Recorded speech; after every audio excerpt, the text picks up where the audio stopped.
من علامات صحة القلب أنه يحفظ وقته، أن صاحبه يحفظ وقته ولا يضيع منه شيئا باللهو واللعب والغفلة، لأنه خسارة عليه يوم القيامة. هذا الوقت اللي ضيعته تخسره يوم القيامة.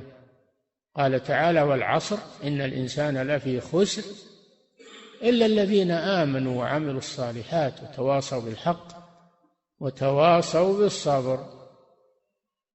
فهذا الوقت الذي يضيع عليك هذا خسارة عليك لا تعوض.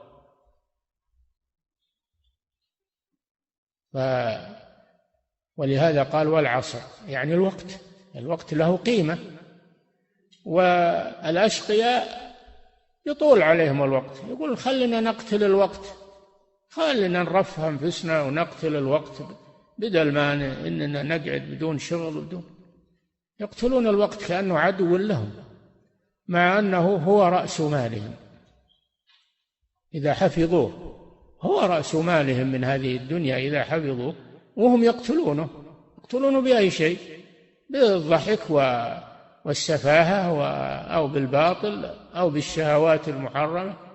نعم قتلوه، صحيح أنهم قتلوه. أما أهل السعادة فإنهم أحيوه ولم يقتلوه، أحيوه. نعم.